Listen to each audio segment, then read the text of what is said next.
So it is 6 days until Halloween, which means I'm leaving this a little last minute. And that means that if you're watching this, maybe you've left your costume a little last minute.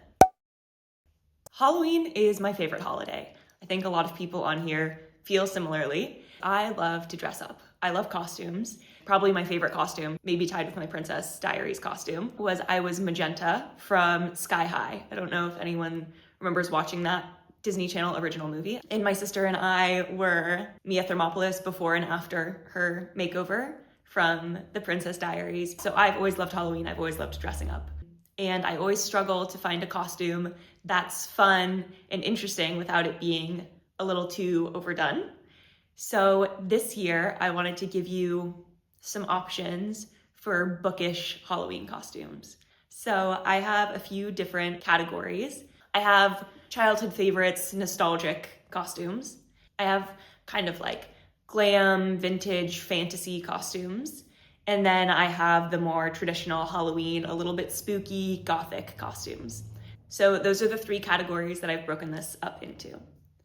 My original idea was to do these costumes from pieces that might already be in your wardrobe. If you're watching this, it's only a few days till Halloween. Maybe you haven't come up with a costume yet, but I definitely went a little over the top with some of them. So it oscillates between a super easy costume with an item or two in your closet to a costume that would be a little bit more labor intensive and perhaps require acquiring a few items, unless you happen to have a floor-length silver dress in your wardrobe. But maybe you do. But there are lots of options for different styles and what you might have in your closet. A lot of these are solely based off books, but a lot of them also took into account inspiration from the adaptation, whether that be a TV show or a movie. So with those, I'll probably pop up a picture of not only the book title, but also maybe the on-screen adaptation. So starting with the category of nostalgic childhood favorites, our first character is Ella from Ella Enchanted. This is a fun costume because it is from a book originally, but there's also a really well-known movie, and there's a prop that would make it even easier to recognize. So for this costume, really all you need is a white off-the-shoulder top, a blue maxi skirt, a brown belt, ideally with some gold hardware on it, and brown boots. If you can find a blue cloak or even like a blue jacket, that would be nice, kind of tie it together. And also, I don't know where you live, but it's probably cold on Halloween. So depending if you're like outside somewhere versus inside at a party, you might want to adjust it. And then to really tie it together, you can make a prop of the book with the prince's face in it. And you can just make that out of cardboard and some paint. That would be a really easy DIY. The fun part about this is it can either be a solo costume and you can make her enchanted book with the prince's face in it as a prop and carry it around, or it can be a couple's costume or a friend costume and your friend can dress up as a prince and you can use cardboard to make a book cover and like hold that over your face. So that could be a fun element if you wanted to do a costume with multiple people. So that's Ella from Ella Enchanted. Costume number 2 is a really easy one and one that I actually did a couple years ago when I was living in Prague. And it's the mouse from If You Give a Mouse a Cookie. So all you need for this is a pair of blue overalls, mouse ears, and a mouse tail, which you can either buy from like a Halloween shop or a costume shop, or you can make again with a headband and some construction paper and mouse makeup. You can also either carry around a box of chocolate chip cookies, and then you'll also be the life of the party because you're giving people cookies, or you can make a big cookie out of cardboard and carry that around with you as a prop. So that's the mouse from If You Give a Mouse a Cookie. If you wanted to, you can turn this into a group costume and someone could dress up as the pig from If You Give a Pig a Pancake, and someone could dress up as the moose from If You Give a Moose a Muffin, and you can kind of turn it into a group costume, which would be cute. The next one I have is Pippi Longstocking from Pippi Longstocking. This is a fun one because as long as you do the hair, people will recognize who you are. So the main part of the costume is you've got to put your hair in 2 braids and then use a wire, a pipe cleaner, something like that to make your braids stick straight out. It's also helpful if you dye your hair red. So that can either be with like spray on hair coloring or colored hair gel. Beyond the hair element, what you need is an overall dress, a purple or pink long sleeve shirt, and then some crazy mismatched knee-high socks that kind of clash. And then just black boots. And if you want, you can have like a little stuffed monkey for Mr. Nilsson, who's like her companion monkey. And it'll be Pippi Longstocking. The next is another really easy costume, and it's Calvin and Hobbes. So again, this is a costume where you could either do it as a duo costume and have one person dressed up as Calvin and one person dressed up as Hobbes in a tiger outfit, or you can just be Calvin and then carry around a stuffed tiger toy. So for this, you just need a red striped shirt, black pants, and white shoes. And then I think having the tiger is important, or else you might look like Freddy Krueger. So that's Calvin and Hobbes. The next one is the princess from The Paper Bag Princess. So this is more of a DIY costume. It's one that you can do literally the night before Halloween, and it's really cool and creative because really all you need is cardboard, and you can make both main elements of the costume, which is the paper bag dress and then the crown. The only things you need to make for this are a crown that you can just make out of cardboard and paint gold, and then a dress that you can use cardboard or crepe paper, anything like that, that's brown, and then make yourself look dirty. And this is another costume that you can kind of adjust to however many people are in your group. So if it's just you can just be the paper bag princess carrying a little stuffed dragon. If you are a duo, one of you can be the dragon, or one of you can be the prince and the other one can be the princess. Or if there are three of you, you can even do the prince, the princess, and a dragon costume. The next character from a childhood picture book is Madeline.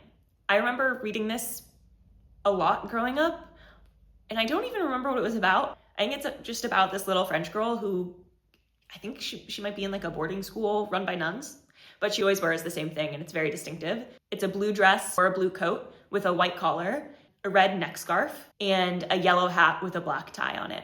And then for accessories, she has little white gloves and then white socks with Mary Jane's. So that's Madeline.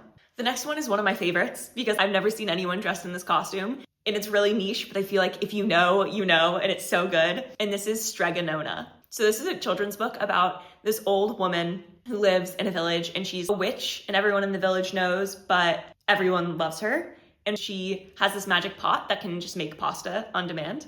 And this guy, Big Anthony, comes and steals the pot and tries to make pasta for himself, but he doesn't realize that the secret words to make the pot stop creating pasta aren't enough. You have to blow 3 kisses at the end. And since he only listened, he didn't see, he can't make the pasta stop, and then it takes over the entire town, and then he has to eat it all as his punishment, which I think is very funny. I don't know what the moral of that story is, besides like, don't go into a situation not knowing the full story, I guess, or else you might have to eat too much pasta. But I loved that book growing up, and I actually have a sticker on my water bottle. That's Strega Nona, and it says, girl dinner.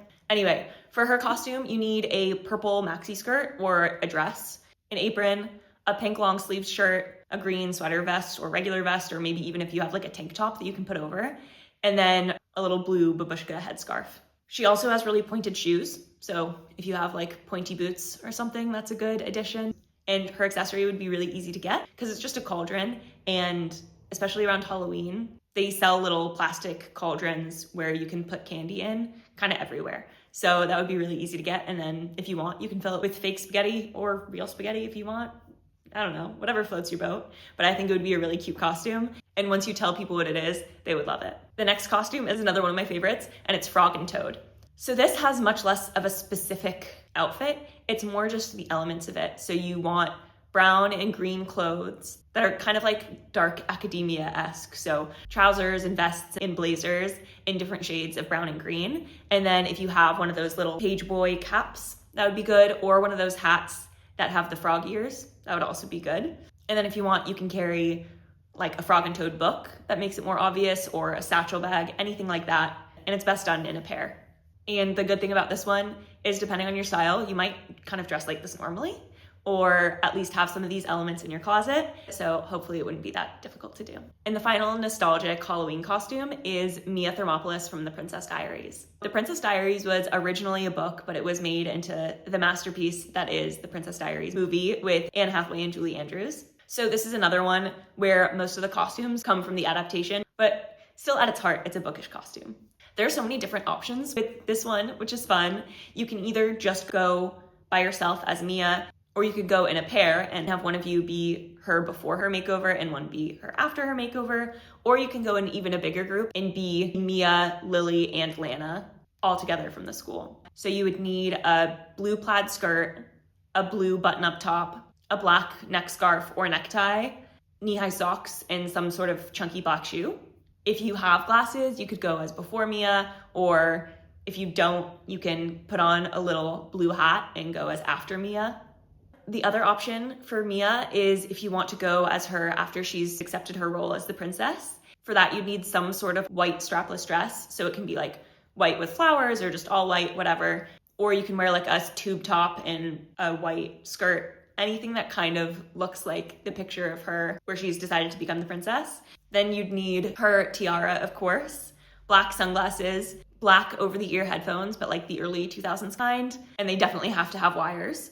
Elbow-length gloves, and then a red lip. That would be a good costume for like a Halloween party if you know you're not going to be walking around all that much, especially outside, because it definitely is more of like a party costume than a being out and about at the end of October costume. So that was all of the nostalgic childhood favorites Halloween costumes. The next category is more over-the-top kind of glam costumes. So the first few kind of go together. They're all characters from Taylor Jenkins Reid's books.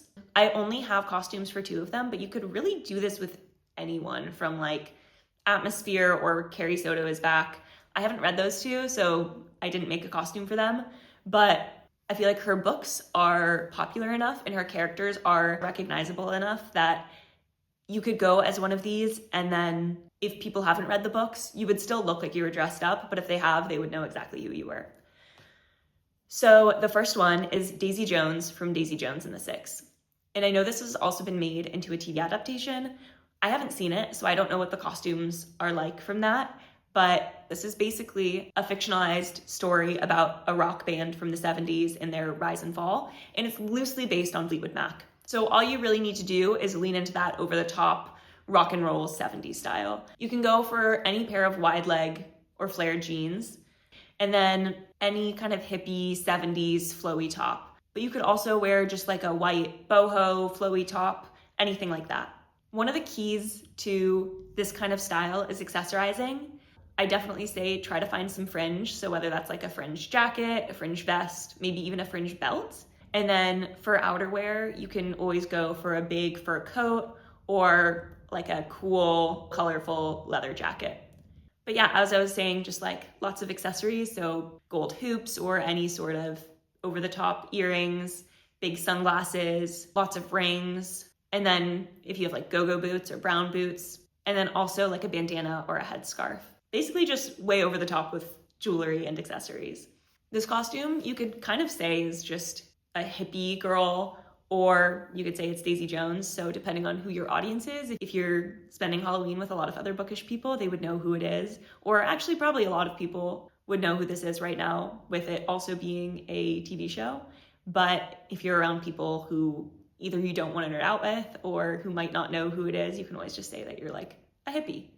The second classic Taylor Jenkins Reid heroine is, of course, Evelyn Hugo from The 7 Husbands of Evelyn Hugo. This book follows the story of Evelyn Hugo, who was a huge Hollywood starlet in her time and was also known for having many husbands, and a lot of people wonder, who is her actual true love. So in this, Evelyn Hugo finally agrees to have this journalist, Monique, write her biography. Evelyn chooses Monique for a specific reason we don't find out until the end, and kind of walks us through all 7 of her husbands and which of them might have been her one true love. So this costume is probably a little bit more niche than Daisy Jones, but the cover is so recognizable that all you need is a floor-length emerald green dress, ideally silky. You can use like a skirt and a top or just a whole dress. And then the other elements that would make it really recognizable would be old Hollywood glam makeup and hair, and then really glam jewelry, and then fancy shoes. So if you have the green dress, any other things that you add are kind of a bonus. So as long as you have that element, it's a really easy costume to create. That was Evelyn Hugo from The 7 Husbands of Evelyn Hugo. Another classic costume that would be easily recognizable is Jay Gatsby and Daisy from The Great Gatsby. I'm sure most people know, but if you don't know what this book is about, it basically follows Jay Gatsby, who lives across the lake from Daisy and her husband. He's been in love with Daisy for years, and she's now married to this really rich man named, I think, Tom Buchanan. And Gatsby starts throwing these elaborate parties to kind of attract her attention. And I haven't read this book since high school, but from what I remember, that's what happens. It's basically set against the backdrop of the 20s, jazz age, stuff like that in New York City, maybe? This would be a good couple's costume. You could also just go as Daisy and then be kind of like a generic flapper, or be Daisy, either way, it doesn't matter. For her costume, you can wear really any flapper-esque 20s outfit, but if you want to go based on the film to make it a little bit more recognizable, any light cream, beige, white 20s style dress would be ideal. And then a little 20s flapper headpiece would make it really recognizable who you are. And then other elements like a pearl necklace or a bracelet and white gloves would add to the costume. To be Jay Gatsby, really all you need to do is wear a black suit. And then I'd say the most important element would be to have one of those champagne glasses that he uses in the movie, because that's such an iconic scene. So as long as you carry that around and like lift it up to people, I think they'd know who you were. That's a recognizable costume, Jay and Daisy from The Great Gatsby. The next costume is a really fun one, and it can be kind of adapted into 2 different costumes. I initially went into this creating a costume for Veronica and Stoker from the Veronica Speedwell series, and I think it would be such a cute couple's costume. This is one of the ones that would be harder to just pick the pieces out of your closet, because I think not many people have like late Victorian clothes laying around. But if you happen to, this is a really good costume. This is kind of a cozy mystery romance series about Veronica and Stoker who have to come together to solve mysteries, and then their relationship slowly grows. Veronica is a leopardologist, I believe is what it's called. She's a butterfly scientist, and Stoker is a taxidermist, I think. I really enjoy this series. It's a very cozy one for me. I believe this is set in the late 1800s. So for Veronica's costume, she wears clothes that are appropriate to the time, but allow her a little bit more freedom of movement. So she doesn't wear a corset or anything. I think brown boots, a long skirt, and a fitted blazer or vest, or both in neutral colors, and then like a white high-necked top are the base for this costume. And then in terms of accessories, just go crazy with the butterfly accessories. So if you have butterfly earrings or a necklace or a hair clip or, you know, a brooch, anything like that will indicate who you are and what Veronica does. And then also you can get like a cheap butterfly net, or you can even make one probably with a stick and then a net or like a basket. And then if you really, really want to go ham, you can find pins, because a weapon that Veronica uses often are these pins that she uses to stick samples onto her sample collection trays. So that would be a really nice nod for the people who know of the story. I don't think you need to add Stoker to this costume. I think Veronica on her own is a strong costume. But if you do want to go with a partner or a friend, for Stoker you just need kind of like an old Victorian style suit. And then things that will really show who he is and his personality would be an eye patch and then any sort of stuffed animal. In the first book, I believe, or the second one, he's working on this enormous elephant. So I think that would be a cute little touch. And I think that would be a really cute bookish couple's costume. The other characters that you could be with a very similar base to this are Emily and Wendell from Emily Wilde's Encyclopedia of Faeries. I think you can just kind of use the base of Veronica's costume, take off the butterfly accessories, and instead add a cloak and a notebook to be Emily Wilde. So if you don't have butterfly accessories, but you still want this sort of costume, or if your partner is blonde and it's important for you to have it be accurate because Stoker has dark hair, Wendell is very blonde, that's like an adjustment you can make for the costume. So that's a really cute one. And it's definitely one of the more bookish costumes that people have to be kind of in the community to know. In that same vein of kind of retro style costumes that are very bookish, but would still obviously be a costume, is Iris and Roman from Divine Rivals. So this is a fantasy duology that's heavily inspired by the era of the Second World War. There's no specific time period because it's in a fantasy world where there's a war going on between gods, but the vibes that are given, the technology, the setting, all feels very 1940s London.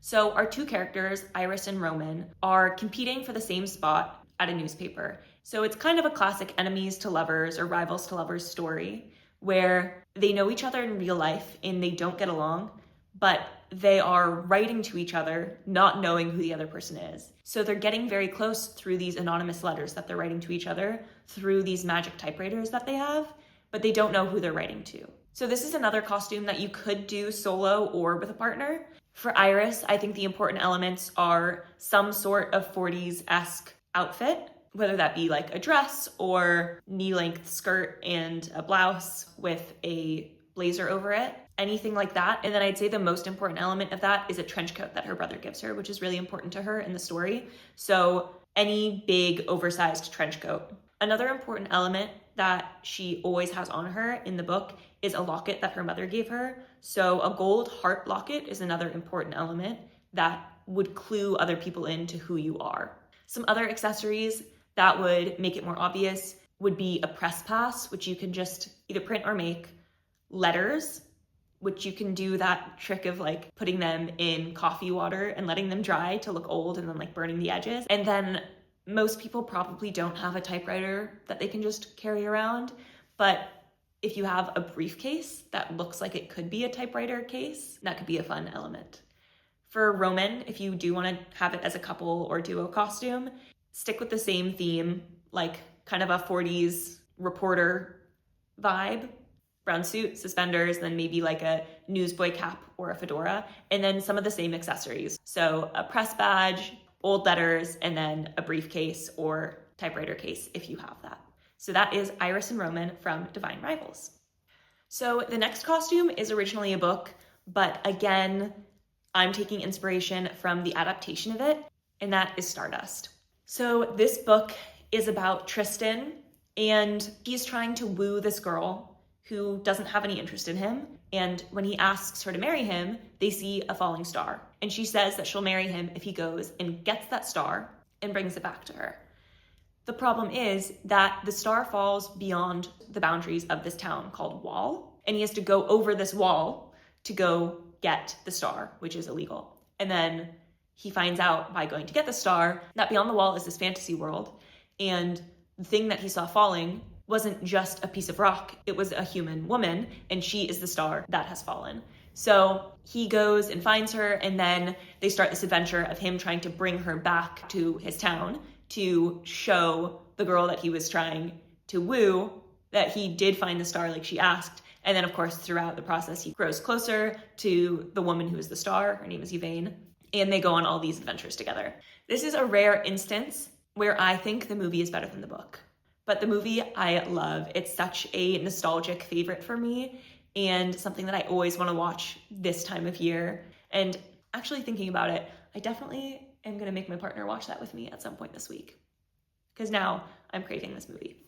For her costume, what you really need is a floor-length silver dress, some sort of platinum blonde or silver wig, and then a big pendant necklace. I think the pendant necklace wouldn't be that difficult to find. You can just go to any thrift store or vintage shop, and they usually have a lot of costume jewelry. And then she wears gray boots. And I think it would be like a very cool, unique, but glam costume. So if that's the vibe that you go for Halloween, I think it would be really fun. That's Yvain from Stardust. There are two more bookish costumes in this category before I move on to the next. A really distinctive character from a book who would be really fun to dress up as is Carew from The Daughter of Smoke and Bones.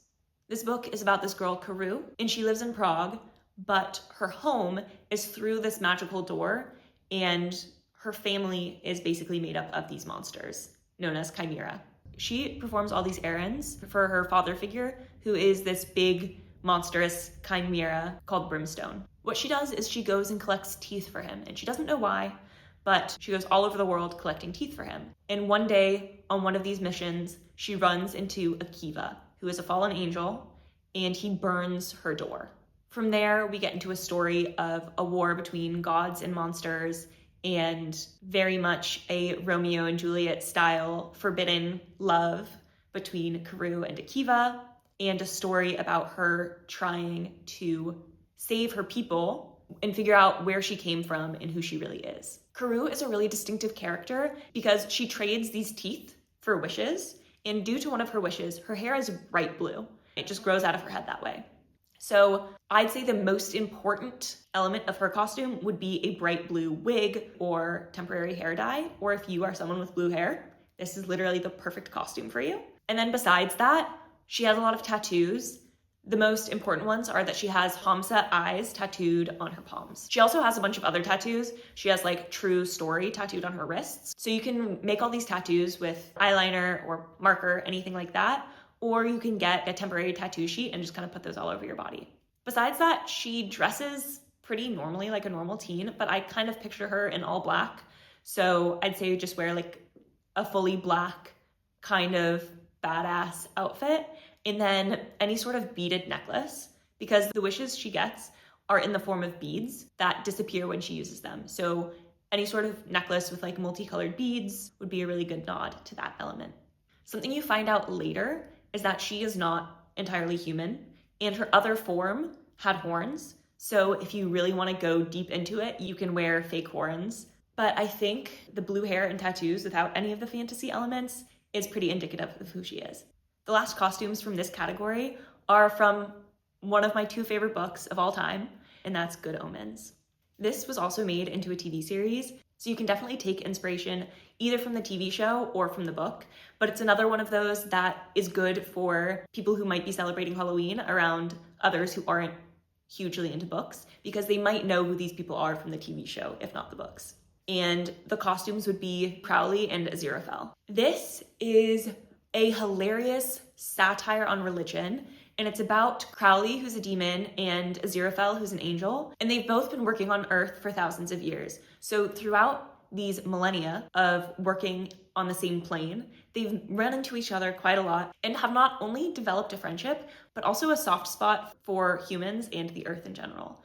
So when the Antichrist is born, and each of their respective sides tells them that they have to influence the Antichrist to bring about the end days and then either have evil succeed or good succeed, they're reluctant to do so because they don't want the world to change. And as much as they are loyal to their side, they don't actually care that much. They would rather just continue chilling on Earth with their friend, and they don't want their friend to be destroyed.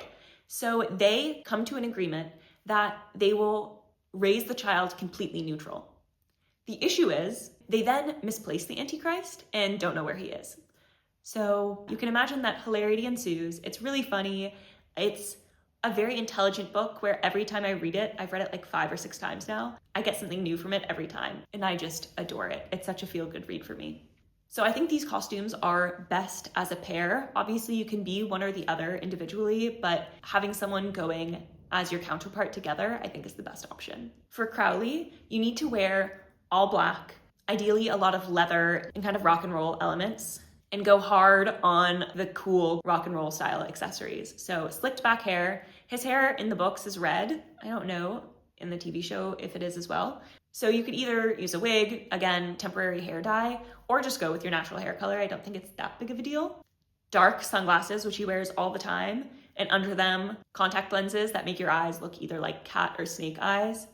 Along with that, black boots, a black motorcycle jacket, and then if you want to go fully into like Crowley as the demon, little demon horns, a demon tail, and kind of demon bat wings. Even if you can't run out to a costume store and get horns, you can easily make it with a black headband and construction paper, or even like 2 little hair clips and then construction paper that you put on.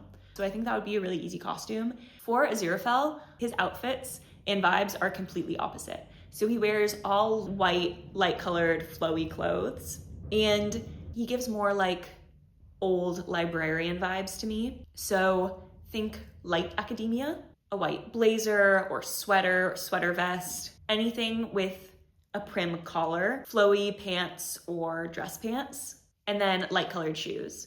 Also, light golden hair if you can. So either a wig or temporary hair dye, but I don't think that's the most important part of his costume. I don't remember if in the book he actually wears glasses, but I feel like he would wear gold-framed reading glasses just to contribute to his vibe as a bookseller, because what he pretends to be in the human world is a seller and collector of antique and rare books. He also gives me brooch vibes. I think he would wear a brooch. So if you want to be cheeky and have like a little angel wing brooch, that would be cute, or any sort of gold brooch. I also feel like he'd have a pocket watch. So if you got a gold pocket watch lying around, that could be a fun element. And then other gold jewelry, anything angelic and ethereal. And again, if you want to go all in, you can get or make a halo and angel wings. So that is Crowley and Aziraphale. I think that would be a really fun costume because it's another one where People don't have to know the reference to understand what you are, but if they do know the reference, it's even better. That was my final costume from this category. Moving on to my final category, which is the smallest, but also the most like typical Halloween vibes. It's kind of the gothic, more spooky costumes. So the first one is another one of my favorite costumes in this group. I think it would be so cool and clever, and that's Jack and Jill from the Wayward children's series, specifically from either Every Heart a Doorway or Come Tumbling Down, because those are the books that they feature most heavily in. The Wayward children's series is a series of short novels about children who have found portals to other worlds. And half of the books take place in Eleanor West's home for wayward children. So it is a boarding school in our world for kids who have gone into these other worlds and then come back. And then they're trying to adjust to real life again, or they're just kind of waiting around to see if they can find their door. And then half of the books take place through these portals in other worlds. And the first two books focus heavily on Jack and Jill Walcott, who are twins who went to the same world, but are complete opposites. I think this is one that is really essential to be done as a duo to show that juxtaposition of Jack and Jill. For Jack, what you would need is a very tailored look. Black tailored pants or a tailored skirt, a white button-up that's very stuffy, ideally with like a very sharp collar or some kind of dramatic element, a black vest, and a lab coat if you want to go full crazy scientist mode. In terms of accessories, she always wears gloves. So black leather gloves would be ideal to go with the outfit, but any gloves will do. And then I would also think wire rim glasses and a tie, but I don't think she'd wear a traditional tie because I think that would get in the way too much when she's doing her experiments. So either like a bolo tie or a bow tie, also black, would be the best for her. Also, she always has her hair in a very slicked back ponytail. They're blonde in the book, but again, I don't think the hair color is that big of a deal. So for Jill's costume, you want the opposite look of Jack. She wears very frilly, puffy, girly clothes. So any sort of pastel, ruffly dress, ideally with puff sleeves, or you can wear like a puffy sleeved top and a frilly skirt, which gives the same vibes. She always wears a choker in her world. In the book, her choker is purple, and I believe it's like a thick purple ribbon, but I think any sort of girly, thick choker would work. Either lace or velvet, anything like that. And then she has her blonde hair always done in these elaborate curls. I believe she also ties her hair back with a ribbon sometimes. So if you have a girly hair bow or a ribbon, you can use that. And then any other girly accessories, so like ballet flats and frilly socks or stockings. This is minor spoilers, but if you want to go full Jill from the first book, carrying around a sack of gummy body parts would be a perfect nod to her character in that. So that was Jack and Jill from the Wayward children's series. The next costume is Lisbeth from The Girl with the Dragon Tattoo. So this is kind of like a noir style mystery book, and it basically follows Lisbeth, who is a brilliant hacker, and she's helping a journalist solve a 40-year-old mystery case. And of course, they get into dangerous, dark situations along the way. This is another book that has been adapted into a film. I haven't seen it, but if you look up images of this character, then you can see the vibe that I was going for. Lisbeth is very dark and grungy. Her signature clothing piece is a black hoodie under a leather jacket, so I think that's a really important element. And then any sort of dark, grungy outfit I think would work. Any sort of distressed black jeans and then kind of a grungy black top under that jacket would do well. Chunky boots, maybe like a studded belt. Basically anything that you could get at Hot Topic, I think she'd wear. And then a lot of facial piercings. So in the movie, she has like lip and eyebrow and ear and nose piercings. And then she also has this very short, choppy black haircut. Of course, as you would guess with the name of the book, she does have a very large dragon tattoo. I think it's either on her side or her back, but just to make it obvious who you are, you could put it on your arm, or if you already have a dragon tattoo, it's kind of perfect. So that's Lisbeth Salander from The Girl with the Dragon Tattoo.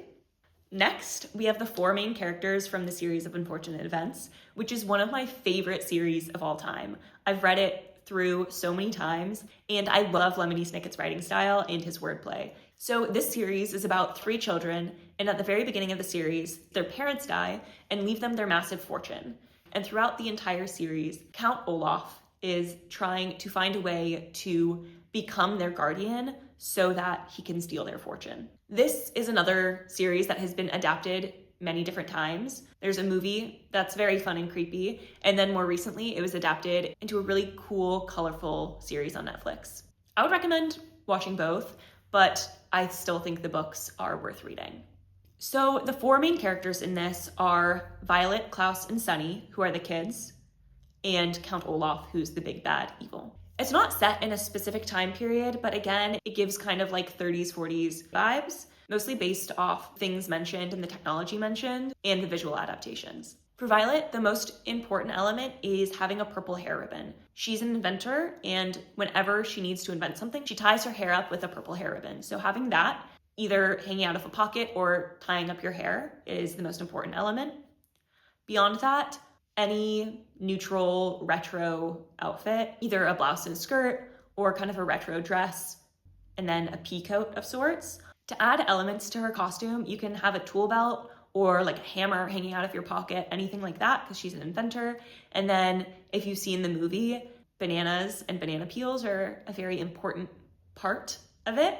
And so if you carry around a banana or a fake banana peel, it might clue people into who you are. Klaus is the middle child, and he is the academic. He carries around a commonplace book and loves research and words, so I would dress like that. I'd say wear glasses, a vest or a sweater vest that give that academic vibe, and kind of old-fashioned Oxford shoes. The most important elements for his costume, I'd say, are the glasses and the commonplace book. So any sort of notebook would work, but I think a leather-bound notebook would be especially perfect. Sunny is the baby of the family, and she has extremely sharp teeth. I've dressed her in kind of a typical baby fashion, so either like a little romper, or if you can find one of those adult onesies with the little footy things on the end, I think that would be perfect. And then you can wear slippers, maybe a puffy jacket and mittens. And then two accessories that I think would work really well is either like vampire teeth or sharp teeth, because she's known for biting things. And then a wooden spoon, because in the first book, she's like constantly gnawing on this wooden spoon. So the final costume is Count Olaf, who's the big bad. For him, you would need some sort of pinstriped suit, black shoes, and the most important thing is an eye tattooed on your ankle. So as I said, you can just draw that with a marker or eyeliner. And then if you have any eye accessories, so if you have like an eye brooch or a pendant that you can put on a necklace that's an eye, I think that would really contribute and help people know who you are. The next book is a classic, and it would create a classic costume, and that's Carmilla. Carmilla is a classic work of Gothic fiction and is one of the first written vampire stories, even before Dracula, and it actually largely inspired Dracula. For her, I picture kind of Morticia Addams vibes. She's described as having long dark hair, and then in terms of outfit, I would think any floor-length black or dark red dress, especially one with dramatic sleeves. A corset, I think, would be a good element. And then the traditional vampire accessories of vampire teeth, maybe some fake blood, and some sort of Gothic choker. Second to last, I have Coraline. Again, this was originally a book, it's been made into an adaptation, and it's one of the most recognizable costumes on this list, I think. And Coraline is the story of a young girl who lives with her parents and is forced to move with them, and is just kind of unhappy with her life. And in this new house that she moves to, she finds a tunnel that leads her to another world that at first seems like an idealized version of her world. She has parents there called Other Mother and Other Father. And at first they treat her really well, and then you and her realize that something more sinister is going on. So for a Coraline costume, some of the most recognizable elements are her blue hair and her yellow rain jacket and boots. In the adaptation, under her yellow jacket, she wears a striped shirt and plaid skirt, and then also striped gray and black tights. Some other accessories are a brown satchel and a dragonfly clip or a butterfly clip that she often wears in her hair. Other Mother and Other Father have buttons for eyes, and so if you could find some way of either making your own button glasses or doing button makeup over your eyes, that's one of the things that would make it most obvious that you're dressed up as Coraline. So that is Coraline from Coraline. And the final costume I have for you is Dorian Gray from The Picture of Dorian Gray. This is another classic that I think most people had to read in high school, at least in the US. So it's one that it's likely other people would recognize if you told them who you were. For this, you just kind of want to dress like a really dramatic, pompous Edwardian dude. Tapered pants, a flowy shirt, especially with like a ruffle detailing on the neck would be good. Any sort of vest or waistcoat. And if you can find a tailcoat, that would be perfect. But I know that that is an unlikely element to find. Some accessories that would really make this work is a top hat of some sort, maybe a fancy walking cane and a pocket watch. I think the element that would make it most recognizable is you can carry around a piece of paper that you can print out a painting of a really ugly, haggard person on. The other option is you can make this a two-person costume, and you and your friend can dress up almost the same, but your friend can do haggard old makeup and you can not. And so you're going as Dorian and his representation of evil in his portrait. And so that's Dorian Gray from the picture of Dorian Gray. And that is also the last costume I have for you. I hope that you got some inspiration from this. I had a really good time making this and coming up with these ideas. I hope you had as good of a time watching, and maybe you got inspired for your Halloween costume this year. If you've ever dressed in a Bookish costume, I would love to know what you dressed as, or if you already know what you're dressing up as this year, I would love to know that as well. So thanks for watching, and I'll see you next time. Just thinking about you. Well, I'll be doing alright. Can a man not sing in his own abode? Why isn't the wax melt in the background of your video? Spooky, but you know, don't light all of the things on fire. One rule while I'm gone, do not burn the place down. That's a horror. Other than that, the place is yours. Don't burn it down.